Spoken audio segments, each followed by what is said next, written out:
네, 안녕하세요. 수업을 시작해 보도록 합시다.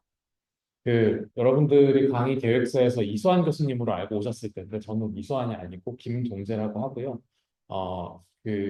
이 강의가 어떤 연유로 열리게 됐고, 왜 수강해야 되고, 이런 것들 좀 설명을 드릴게요. 여러분들의 친구들이 아직 수강 신청 안 했다면은 수강 신청을 하라고 좀 전달을 해 주셔야 되는 부분이 있고요. 정정을 해야 된다고 알려줘야 되는 부분이 있습니다. 저희가 소프트웨어 중심대학 사업 뭐 하고 있잖아요. 소프트웨어 중심대학 사업을 하면서 이게 아니라 그 소프트웨어 디지털 기초교육이라 그러는 과정이 생겼어요. 그러니까 이게 여러분들이 저기 뭐죠? 원래 여러분들의 선배들은 2학점짜리 세 과목을 듣고 졸업을 했고요. 그러니까 소프트웨어 뭐 기초교육을 한다고 해서 그 대학 뭐 어떤 학과든 상관없이 세 과목을 듣고 졸업을 했는데 이제는 두 과목으로 바뀌는 대신에 3학점짜리 두 과목으로 바뀌었습니다. 아마 1학년 때 들으셨던 그 과목이 계열별 소프트웨어 기초교육 과정에 해당하는 뭐 대학 소프트웨어 AI 입문 뭐 이런 거였던 것 같아요. 제가 강의하지 않아서 그 과목명은 정확히 모릅니다만. 그리고 나서 두 번째 과목을 들어야지 이제 총 6학점이 되는데 그 두 번째 과목이 단과대학별로 특화된 어떤 AI 교육을 하자라는 취지에서 만들어진 과목이고요. 저희 소프트웨어 융합대학에서는 이 과목, LLM 기반 서비스 개발의 이해를 개발해서 여러분들과 함께 배워보도록 하겠습니다. 그래서 만들어졌고요. 여러분들이 졸업하는 순간에 24년도부터는 24년도부터 입학한 학생들은 이 교육 과정을 완료를 해야지 졸업이 가능하기 때문에 혹시 주변에 이제 군대를 가가지고 수험 신청을 못한 친구가 아니라 그냥 나중에 들으려고 하는 친구들이 있으면은 올해 듣던가 아니면은 졸업하기 전에는 반드시 한 번은 들어야 된다는 거 전달해 주시면 좋겠습니다. 그렇고요. 여기에 관련해서 혹시 잘 알고 계시는지 모르겠지만 이렇게 설명을 드릴게요. 그리고 저희 과목 같은 경우에는 어, 녹화해가지고 올라가긴 합니다. 그렇다고 그래서 뭐 추석 체크 안 한다거나 그런 건 아니니까 잘 나와주셔야 되고요.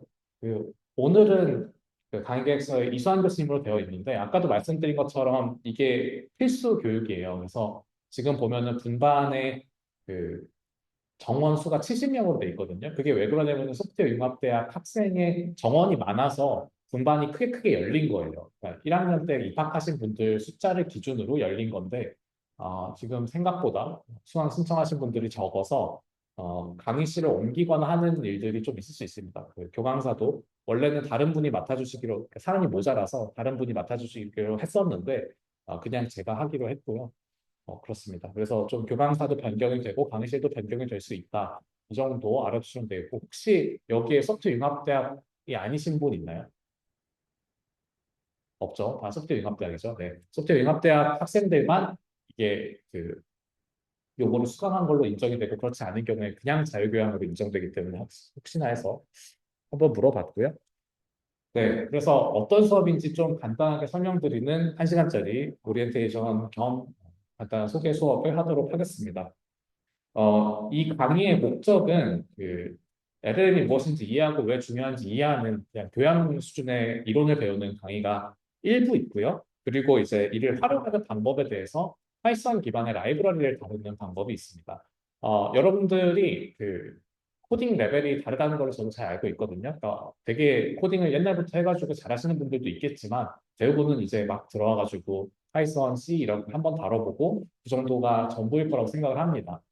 근데 이제 그렇다고 하더라도 LLM이라고 하는 게 굉장히 어려워 보이지만은 실제로 다루는 방법 자체는 뭐 프로그래밍이 많이 필요한 방법도 있고요. 좀 편하게 할 수 있는 방법도 있어요. 그래서 이 수업에서는 제가 웬만하면 다 알려드리려고 할 거예요. 좀 어려운 방법도 쉬운 방법도 다 알려드리긴 하지만 여러분들이 실제로는 여러분들이 쓸 수 있는 정도로 배워가시면 좋겠습니다. 이 점수를 매기는 과정은 출석 20%, 실습 관련된 코딩 과제를 드릴 거고 중간고사랑 기말고사는 리튼 exam이라고 그러죠. 이제 시험 문제 푸는 그런 식으로 각각 구성될 예정입니다. 아까도 말씀드렸던 것처럼 녹화해가지고 온라인으로 올라갈 건데 교강사가 지금 아직 저로 되어 있지 않아서 제가 이러닝 시스템에다가 이거를 올리지 못했어요. 강의 자료도 올리지 못했고 했는데 어디다 올려놓긴 했거든요. 그거를 먼저 좀 설명드리고 갈게요. 일단은 네, 일단은 잠시만요.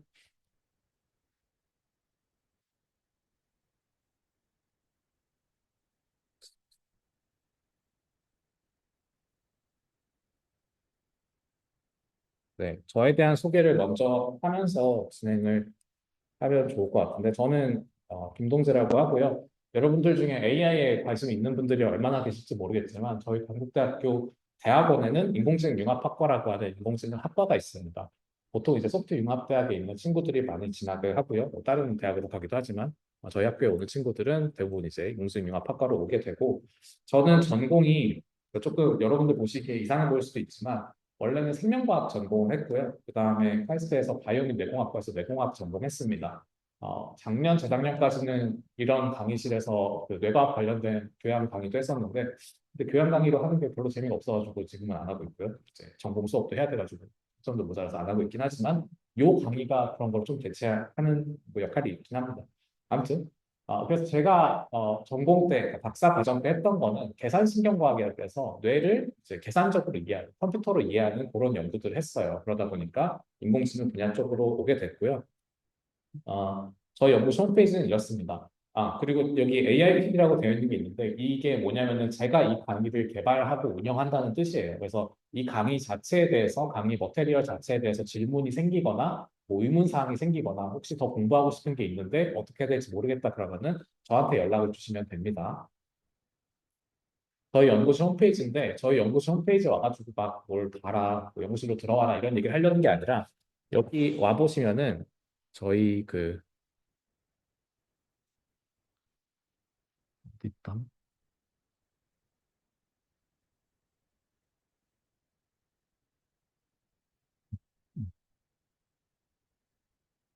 저희 연구소 홈페이지 링크는 아까 보신 것처럼 hail.dan국다.ac.kr이고요.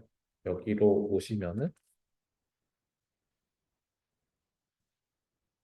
여기에 뭐 저희 연구실의 어떤 소개들 뭐 하고 있다 이런 게 있는데 그 중에서 여기 콜센스라고 있어요. 그러니까 강의들에 대한 내용들이 있는데 여기 들어오시면 제가 뭐 그동안 어떤 강의 했는지가 쭉 나와 있고 2025학년도 1학기에 대한 강의 자료가 올라와 있는데 잠시만요. 어, 챕터 1이 안 올라갔구나.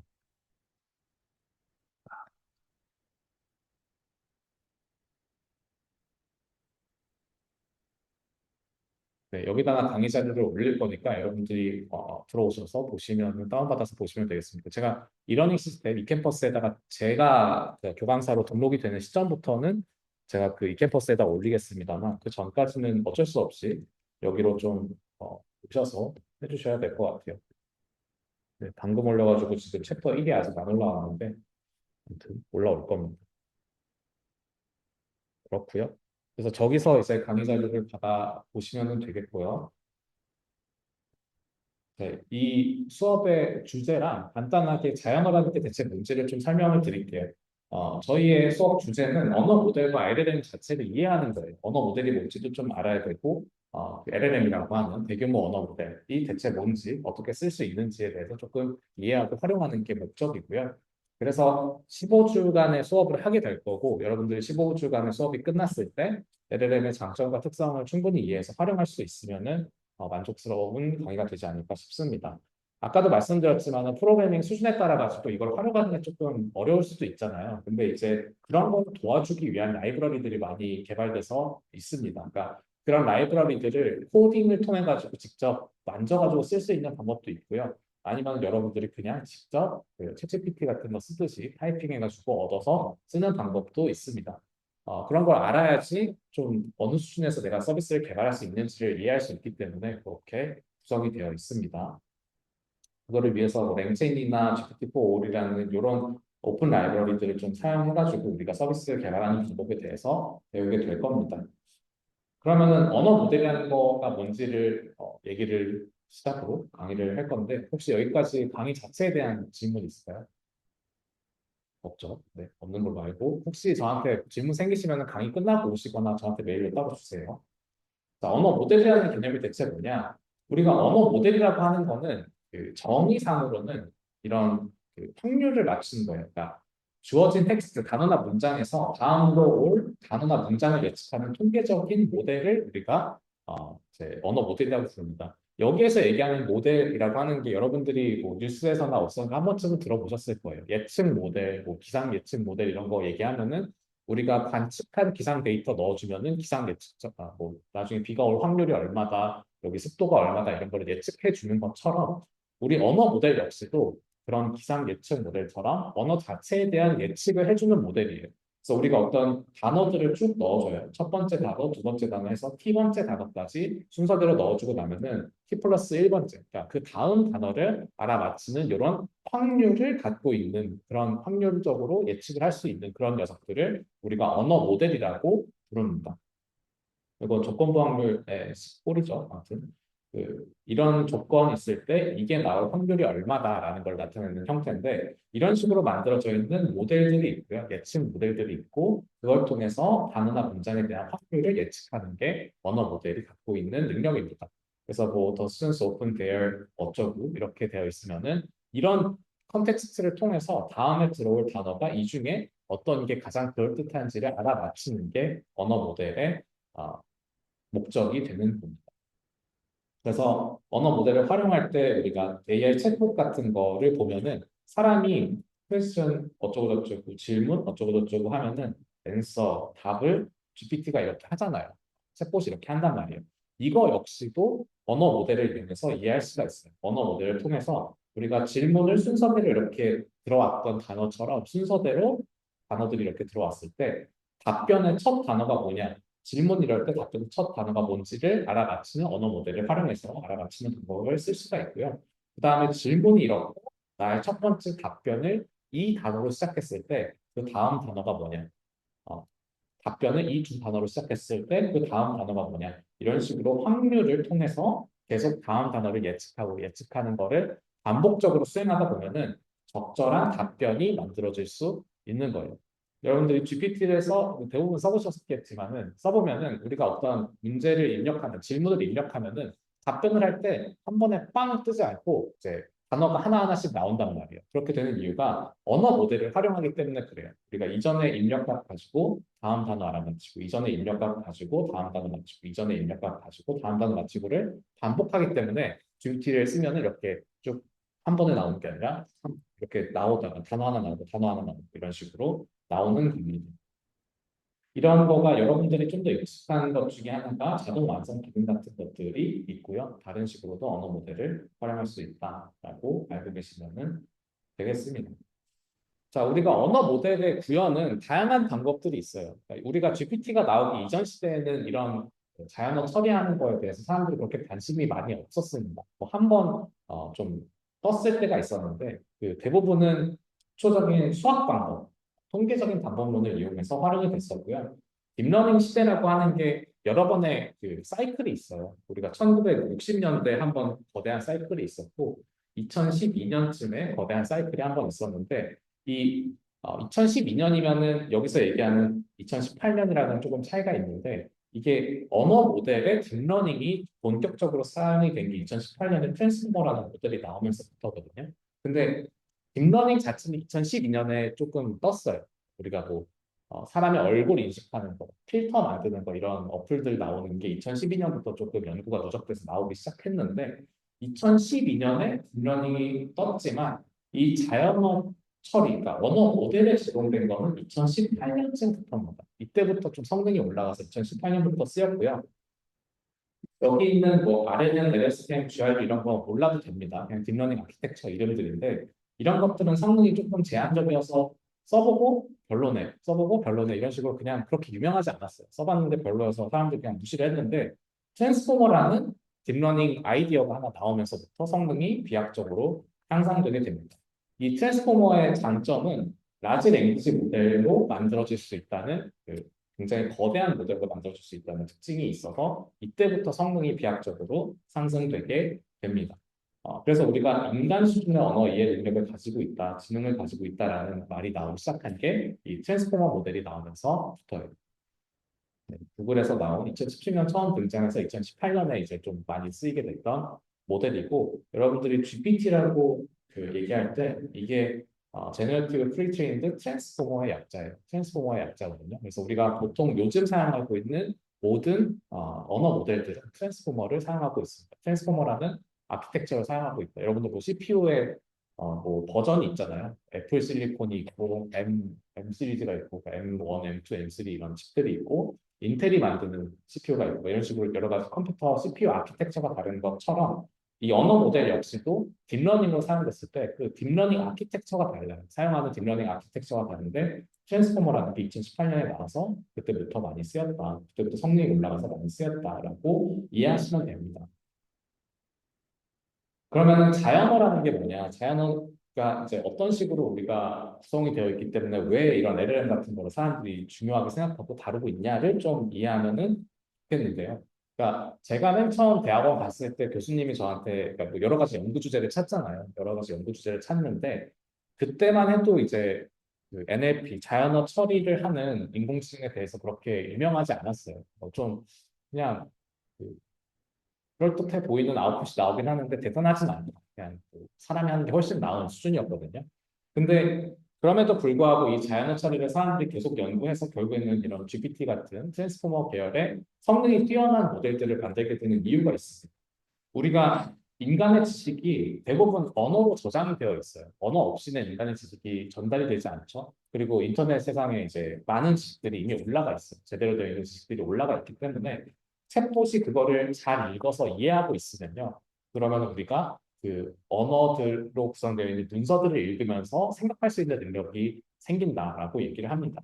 우리가 단어들을 입력으로 받아서 그 다음 단어를 알아맞힐 수 있는 이런 언어 모델의 능력은 여기에서 어떤 맥락을 읽어야 가능한 거예요. 문장의 맥락을 읽어야지만 가능한 거기 때문에 이 과정에서 문장을 이해하고 지식을 이해하고 습득하는 능력이 생긴다라고 얘기를 합니다.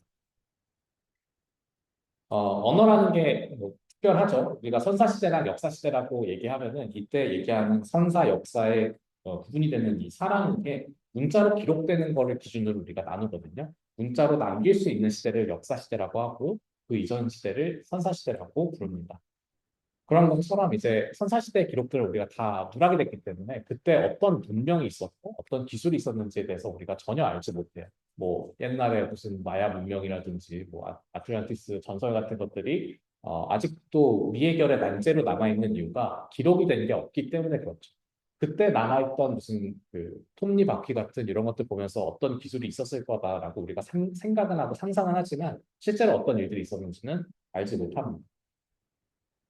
그래서 정보 해석의 차이가 발생하게 되죠. 우리가 문자 기록으로 되어 있는 유물 같은 거는 좀 제대로 해석이 되어 있어요. 우리 뭐 조선 왕조실록 보면은 왕이 어떤 명령을 내렸을 때 그 명령이 그냥 어떤 결과를 초래했나가 사람들의 상상의 영역에 남는 게 아니라 기록에 남잖아요. 기록에 남기 때문에 왕이 어떤 명령을 했고 그 결과로 어떤 일들이 생겼다라는 게 기록으로 남아서 우리가 다 이해할 수 있습니다.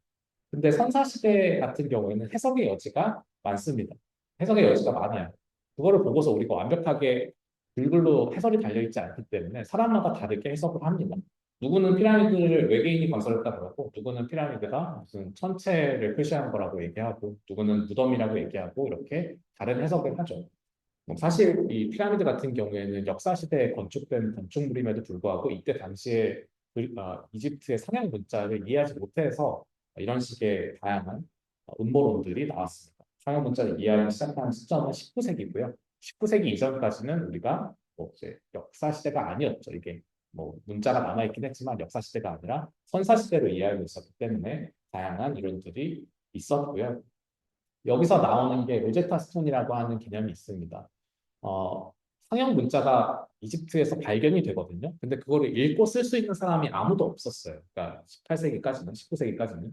근데 로제타 스톤이라고 하는 게 발견이 됩니다. 이 로제타 스톤이 뭐냐면은 그 이집트 위치 보면 그리스랑 지중해를 건너서 맞닿아 있잖아요. 그러니까 사람들이 왔다 갔다 교류를 하거든요. 그러면은 같이 묶여서 같이 그 이집트인도 살고 그리스인도 살고 뭐 아라비아인들도 사는 그런 공동 거주 구역 같은 게 생긴단 말이에요. 근데 공동 거주 구역이 생겼을 때 그냥 뭐 이집트인들은 이집트인들이 통치한다 그래도 뭐 이제 그리스 사람들이나 아라비아 사람들한테 법을 알려줘야 될 거 아니에요. 너는 이거 하면 된다, 하면 안 된다. 너네 뭐 이사 오면은 뭐 해야 된다, 전입신고 해야 된다 이런 얘기들 해줘야 될 거 아니에요. 그러면은 그 통치자가 모든 언어를 배우면은 좋겠지만 그럴 수는 없으니까 글로 적어 놓습니다. 그게 로제타 스톤이에요. 그리스어랑 이집트 고대 언어랑 또 다른 하나 언어, 세 개 언어를 통해서 같은 법령, 이 도시에서는 어떤 규칙을 지켜야 된다라는 것을 적어 놓은 글이에요.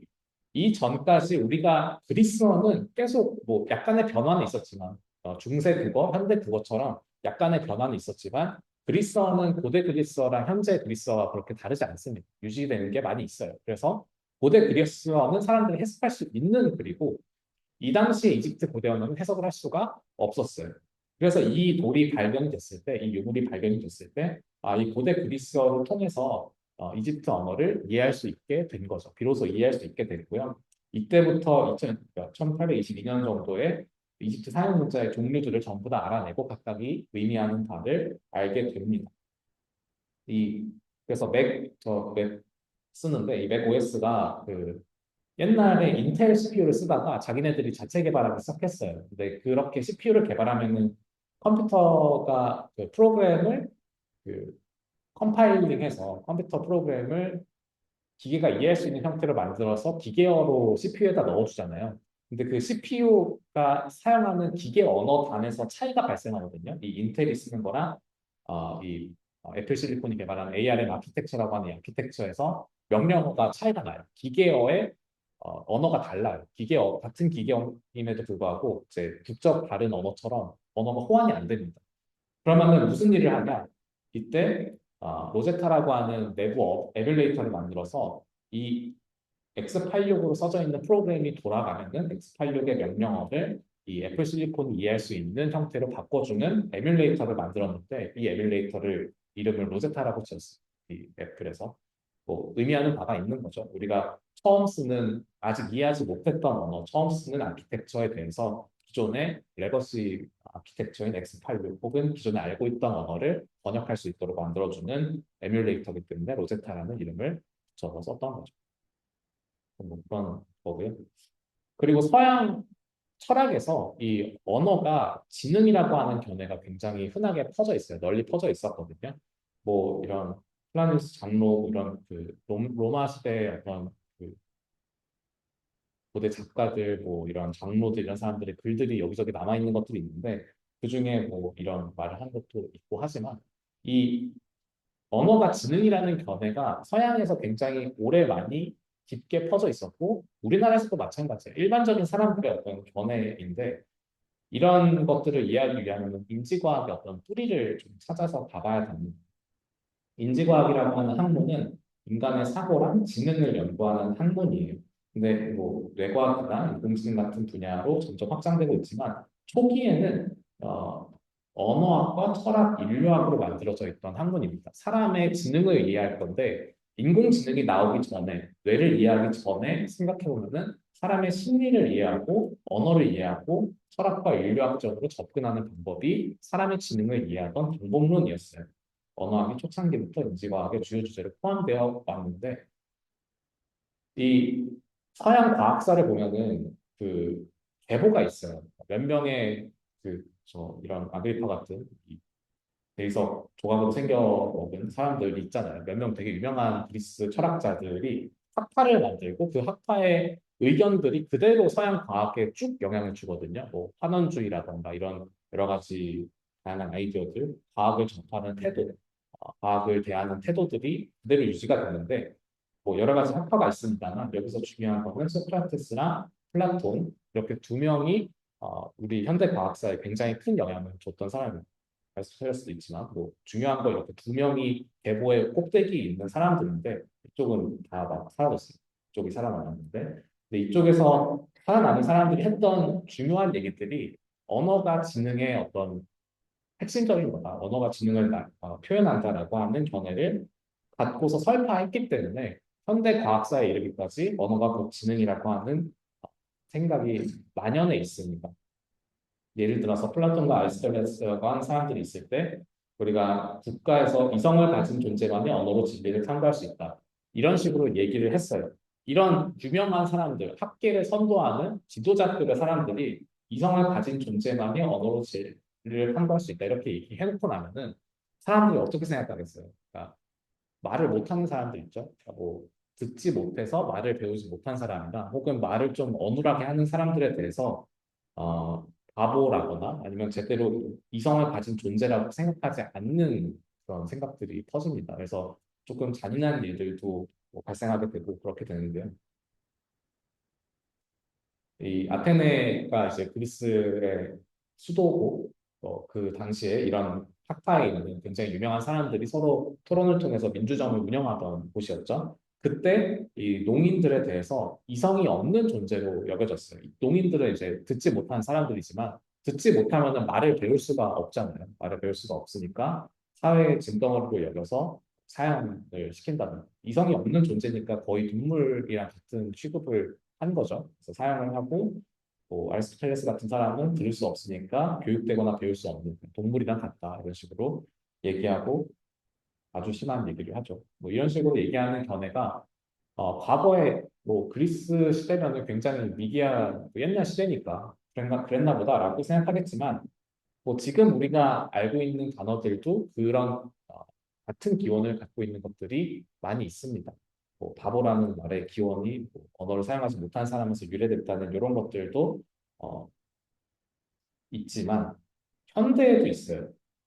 어, 앨런 튜링의 튜링 테스트라고 하는 거를 재밌는 거 좋아하면 한 번쯤 들어봤을 텐데 튜링이라고 하는 사람이 여러분들이 쓰고 있는 그 컴퓨터의 어떤 시스템 같은 거, 폰 노이만 구조라고 하는 걸 얘기했던 활용하고 이런 것도 좀 자주 얘기했던 사람들 중에 하나고 굉장히 유명한 사람이죠. 뭐 저기 뭐예요?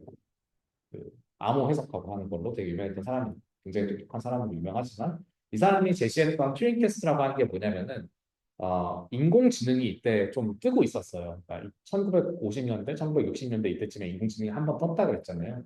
그때 인공지능이 확 뜨면서 사람들이 이런 인공지능이 나중에 엄청나게 발전되면은 사람과 어떻게 구분할 거냐 이런 거를 상상을 합니다. 상상 실험을 하는데 튜링이 제안한 거는 이런 튜링 테스트는 어떤 식으로 구성되냐면은 우리가 방으로 이렇게 구분이 돼 있어요. 벽으로 구분되어 있고 여기에 사람이 앉아서 상대방이 누군지 모르면서 대화를 합니다. 채팅을 쳐요. 채팅을 치는데 한쪽에는 사람이 있고요. 한쪽에는 로봇이 있어요. LLM이 있어요. 챗봇이 있어서 인공지능이 있어서 나는 여기서 그냥 텍스트로 치면서 무슨 얘기하는지 질문하고 질문에 대해서 대답 보면서 얘가 사람인지 인공지능인지 평가를 하는 거예요.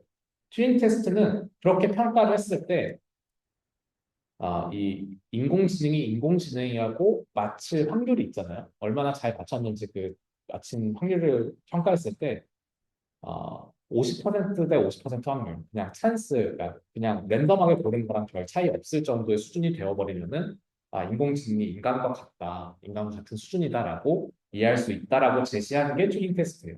근데 이게 시사하는 바는 뭐냐면은 기계가 인간처럼 대화할 수 있다면 지능을 인간 수준의 지능을 가졌다라고 생각하는 거죠. 언어 중심주의라고 하기도 하는데 이 언어가 결국에 지능의 모든 것을 결정한다라고 얘기하는 거예요. 그래서 언어적 대화를 할 수 있으면은 지능이 있다고 간주할 수 있다라는 게 이 사람이 얘기했던 튜링 테스트였는데 지금도 많이 쓰이죠. 그러니까 많이 메타포로 쓰이기도 하고 여전히 이 튜링 테스트의 변형 형태를 사람들이 사용합니다. 근데 이거는 언어 능력만을 지능의 판단 기준으로 삼아요. 언어적 상호 능력이 있으면 상호작용이 할 수 있는 능력이 있으면은 우리가 지능을 가졌다고 보는 견해인데 어, 이런 견해가 그냥 튜링이 독특해가지고 그리스의 철학자들이 독특하고 튜링이 독특해서 나온 견해가 아니라 이 당시의 견해가 그렇습니다. 이 지능뿐만 아니라 사람의 마음에 대해서 연구하시는 이분도 인지과학자예요. 인지과학과 인류학 연구하시는 분인데 이분도 이제 언어의 중요성을 설파하는데 이 사람의 마음이 그 원시인으로부터 이 현대인까지 오면서 어떤 식으로 발전했냐. 유인원으로부터 사람으로 봐도 좋고요. 유인원으로부터 사람으로 발전하면서 대체 마음이라고 하는 게 어떻게 생겨났냐.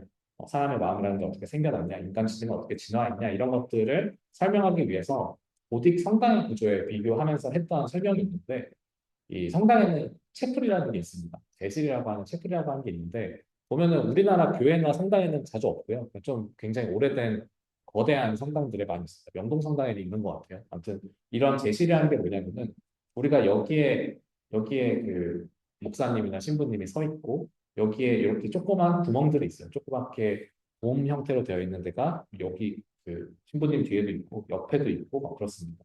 이런 제실들은 그 성유물들이나 어떤 성물들이나 조각상 같은 거 혹은 그림 같은 거 있잖아요. 그러니까 성경에 나오는 그림 같은 거 그려놓고 전시하고 사람들이 와서 기도할 수 있도록 만들어 놓은 공간이에요.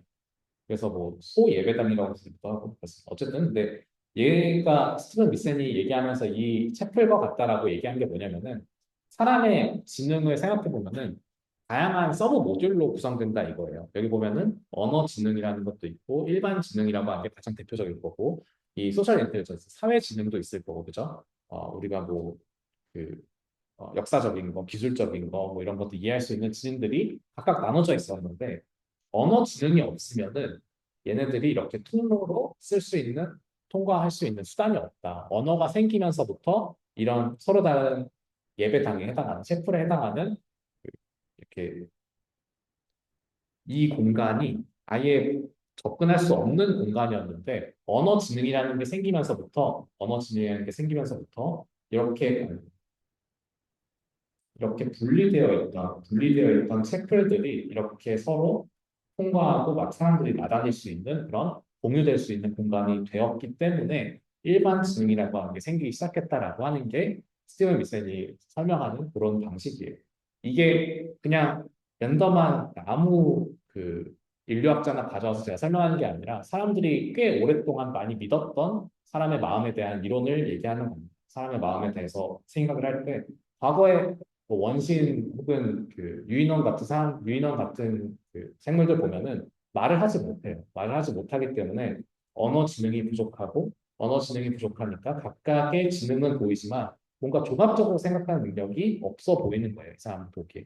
근데 언어 지능이 생기면서부터는 이런 게 좀 통과 왔다 갔다 할 수 있는 지능들이 생기기 때문에 뭐 실제로도 사람의 그 유물 같은 거 보면은 네안데르탈인이 되어서야 그 이전까지는 그냥 다치면 죽어요. 그냥 다치면 죽고 서로 커뮤니케이션도 안 해요. 그냥 다친 개체는 그 집단 생활을 하지만 다친 개체 놓고 그냥 도망가고 이렇게 하는데 네안데르탈인부터는 그 유골을 봤을 때 다친 개체들의 유골이 나오기 시작합니다. 그 다친 개체 유골이 나왔다는 건 뭐냐면은 그 사람이 다쳤을 때 두고 가는 게 아니라 케어해가지고 나을 때까지 같이 이제 그 보살펴줬다는 거예요. 그게 언어가 발전이 되면서부터 그런 유골들을 봤을 때 언어가 발전이 되면서부터 그런 식으로 같이 사는 개체들, 그러니까 다쳤다가 회복된 개체들이 나오기 시작해요. 그런 유골들이 나오기 시작하거든요.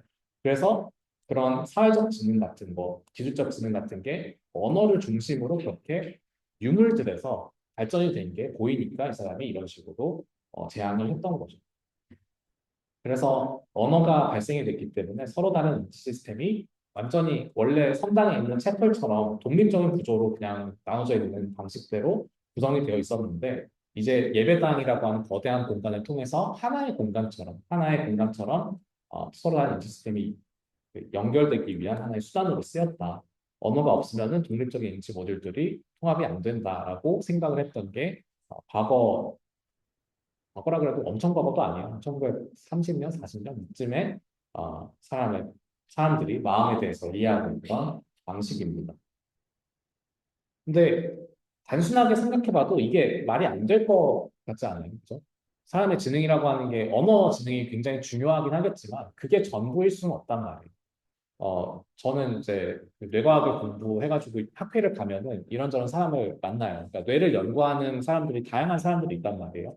주위에 행동 실험을 하는 사람들도 있고 이렇게 있는데 그 중에서도 좀 똑똑한 친구들이 있어요. 이게 페럿이라고 하는 족제비 종인데 이 족제비로 실험하시는 분들 만나서 얘기해 보면은 항상 하는 얘기가 귀여운 거는 귀여운 거고 너무 똑똑하다 이거예요. 그러니까 실험을 하려면 케이지에 들어서 이제 실험실로 가야 되잖아요. 실험실로 가면은 그동안에 주변을 이렇게 둘러보고 있대요. 얘네들이 둘러보고 있다가 이제 잠깐 한눈 팔면은 케이지에서 나오자마자 기억했던 복도 위치들 보고서 바깥으로 도망간다 이거예요. 그래서 굉장히 똑똑해가지고 이제 고생을 많이 한다라는 얘기를 하는데 그런 지능들은 언어 지능이랑 상관이 없어요. 우리가 길을 기억하고 길을 찾고 이런 것들은 언어 지능이랑 전혀 상관이 없습니다.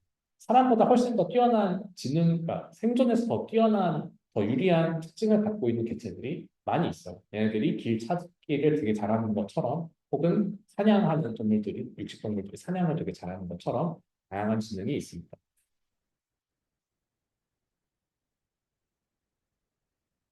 이 까마귀에 대한 실험이 되게 대표적인 실험 중에 하나인데,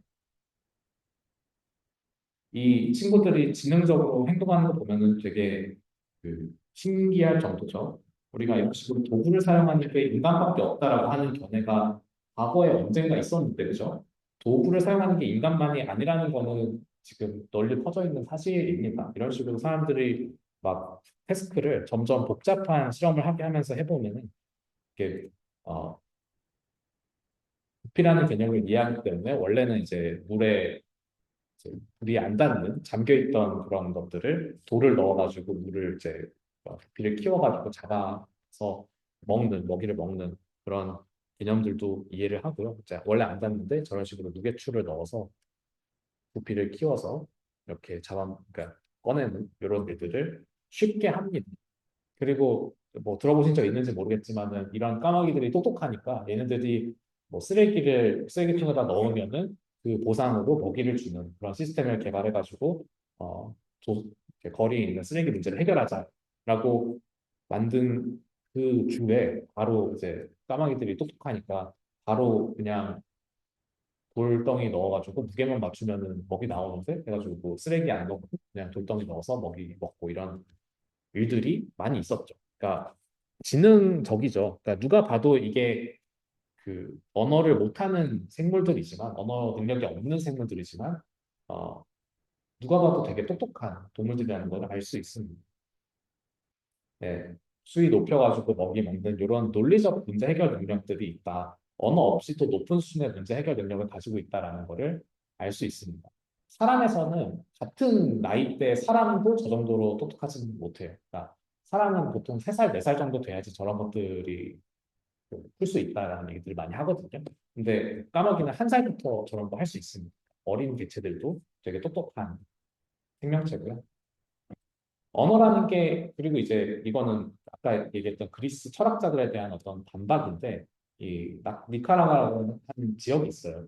나라 이름이에요. 이제 속국이었기 때문에 그러니까 익숙하게 이해하고 있지 못하는 그런 지역인데 여기에서 농인들, 그러니까 언어를 쓰지 못하는 사람들이 언어 교육을 받지를 못했어요. 여기가 식민지였거든요. 오랜 기간 동안 식민지였다 보니까 막 이제 독립을 했을 때 농인들에 대한 처우가 선진국 수준의 그런 처우가 아니라 그냥 가둬놓고 이제 뭐 보육원처럼 뭐 먹을 거 주고 이런 식으로 했는데 수화를 가르쳐 주지도 않고요. 근데 이 사람들이 그냥 같이 감금돼서 생활을 하다 보니까 농인들끼리 감금돼서 생활을 하다 보니까 자연스럽게 커뮤니케이션 해야 되는 필요성이 생기죠. 필요성이 생기는데 농인들, 그러니까 귀가 안 들리는 사람들이다 보니까 서로 말을 만들어낼 수는 없고 자연적으로 어떤 수어를 만들어서 사용하는 것들도 발견이 됩니다. 어, 그리스 사람들이 얘기했던 거가 틀린 것도 틀린 거고 사람의 지능이라고 하는 거는 지능이 먼저고 언어는 그 나중에 따라온다라는 거를 증명한 사례가 됩니다. 언어는 사고를 보조하지만 사고 자체가 언어에 의존하지는 않아요. 생각할 수 있는 능력이 먼저 있고 그거에 의해서 언어가 뒤에 뒤따른다는 얘기를 하는 거고요. 그리고 이게 실제로 사람의 뇌에서 일어나는지를 보는 뇌과학적인 증거들도 있습니다. 실어증들이 있는데 브로카 실어증, 베르니케 실어증이라고 두 종류의 실어증이 있습니다. 제 뇌를 익숙하지 않을 테니까 제가 간단하게만 설명드리면 여기가 눈 쪽이에요. 눈이고 여기가 뒤통수 쪽입니다. 눈과 뒤통수 쪽이 있으면은 여러분들의 머리 위쪽이 모터 코텍스라고 해서 운동을 관장하는 영역이에요. 그러니까 이쪽이 여러분들이 그 팔을 움직이려고 할 때 전기 신호가 가는 쪽이고요. 이 옆은 귀가 달려있는 쪽이니까 귀, 이쪽은 시각 정보 이런 식으로 정리가 되어 있습니다. 보시면은 베르니케 영역이라고 하는 데랑 브로카 영역이라고 하는 데가 있습니다. 여기가 브로카고요. 여기 파란 색깔이 베르니케.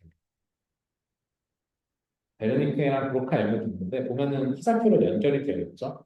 화살표로 연결된 거 보면은 이 시각증이 어떻게 다르겠다라는 것을 생각할 수 있습니다.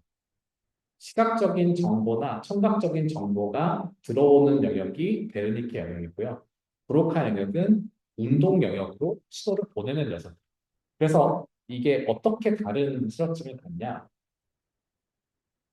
어, 이 브로카 실어증 환자 같은 경우에는 지금 베르니케 영역은 정상인 거예요. 베르니케 영역은 정상이라는 거는 청각적인 정보, 시각적인 정보가 들어오는 거는 문제 없다. 제대로 된 정보가 들어온다는 거예요. 그래서 베르니케 실어증 환자들은 문장을 얘기해주면은 이해하는 거 되게 잘하고요. 뭐 대답하려고 해요. 나 다 이해했고 쓰라 그러면 잘 써요. 근데 뭐가 문제냐면은 이 브로카 영역이 망가져 있기 때문에 운동 영역으로 시도를 못 보내요. 듣는 거 다 이해하고 듣는 거 가지고 정답이 1번이면은 왼쪽 버튼 누르고 정답이 2번이면은 오른쪽 버튼 눌러라 그러면은 1번, 2번 다 눌러요. 수능 문제도 풀어요. 되게 똑똑해요. 근데 브로카 영역이 망가지니까 말도 안 나오는 거예요. 입술을 움직여야 되는데 입술이 떨어지지가 않는 거예요. 운동 기능으로 만들어주지를 못해서 그래서 이 사람들 같은 경우에는 이런 환자들인데 This patient is at manipulating his intonation of this utterance. The segments to a new house. The initials GPT. However, speech. 이 사람 보면은 뭔가 인터뷰어가 물어보거든요. 물어본 거에서 대답하려고 이제 대답을 합니다. 근데 운동 기능이 망가져 있기 때문에 브로카 영역이 망가져 있기 때문에 말이 제대로 안 나와요. 그러니까 이해하고서 자기는 말을 제대로 한다고 생각하는데 나오는 말이 토노 이런 식으로 나오고 이 맨 처음 이 사례가 발견된 사람은 탄 이런 말들을 하고 그랬습니다. 그러니까 약간 탄탄했어요. 네, 이게 뭐 저희가 봤을 때 뭘 얘기하고 있는지 모르겠지만 실제로 인터뷰 전문을 읽어보고 이 사람이 나중에 줄글로 써준 거 보면은 제대로 이해하고 답변하고 있고 제스처 역시도 문제를 제대로 이해하고 있다는 걸 우리가 나중에 볼 수 있어요. 정말 완벽하게 언어를 이해하지만 말로만 안 나오는 사람들이 이런 브로카 영역이 망가진 사람이고요. 이게 요거 본 거고요. 그다음에 베르니케 실어증 환자는 아까 베르니케 영역이 어디였어요? 시각적인 정보랑 청각적인 정보가 들어오는 위치예요. 정보가 제대로 입력이 안 돼요. 근데 말은 나오거든요. 말은 제대로 나오잖아요. 입력이 제대로 안 되기 때문에 이해를 못한 상태에서 말이 나와요. 그러니까 엉뚱한 말들이 자꾸 나와요.